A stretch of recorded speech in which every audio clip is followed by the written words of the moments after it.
Vegetables మనం avoid చేస్తాము అన్నీ ఇక్కడ ఉన్నాయి. ఇంట్లో మనం ఏమేమి అవాయిడ్ చేస్తామో చిన్నపిల్లలు కావచ్చు కొంతమంది పెద్దవాళ్ళు కూడా అన్నీ ఇక్కడ ఉన్నాయి. అంటే మనకు ఆరోగ్యం కావాలన్నప్పుడు మనం చేసుకోవడం కదా. సో ఫస్ట్ మనం ముందుగా యాషుగర్ ప్రిపేర్ చేద్దాం మేడం. ఇది గుమ్మడికాయ జ్యూస్. ఇదేంటంటే బాడీలో డీటాక్సినేషన్ అనేది జరుగుతుంది, వెయిట్ లాస్ కూడా అవుతారు, దీనివల్ల బాడీ కూల్గా ఉంటుంది. గ్యాస్ట్రిక్ ప్రాబ్లం కూడా రెగ్యులర్గా తాగితే గ్యాస్ట్రిక్ ప్రాబ్లం తగ్గుతుంది, టాబ్లెట్ కూడా మానేస్తుంది. అంత బాగా పనిచేస్తుంది. ఇది యాక్చువల్లీ అందరూ ఏదంటారు గుమ్మని కట్టుకునేది అని చెప్పేసి ఉపయోగం అని ఇది కూడా అనుకున్నారు. ఇది కాదు. ఇప్పుడు అందరికి కూడా అవేర్నెస్ తీసుకొస్తున్నాం. 7 సంవత్సరాల నుంచి వెళ్ళి ప్రతి కస్టమర్కి అవేర్నెస్ చెప్పి తీసుకొచ్చాను ఇంతవరకు నా దగ్గర కస్టమర్స్కి. ఇప్పుడు రెగ్యులర్గా ఇప్పుడు యాష్ గార్డ్ అంటే ఈజీగా రాగానే యాష్ గార్డ్ తక్కువ తీసుకొని సాధారణ జ్యూస్ లాగా తాగేస్తారు. ఎందుకంటే దాని తప్పకుండా మేడం.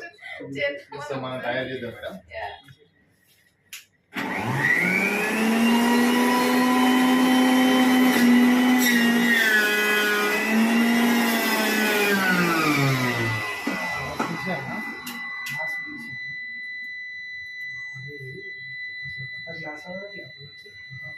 వైర్ లూజ్ అయింది కదా.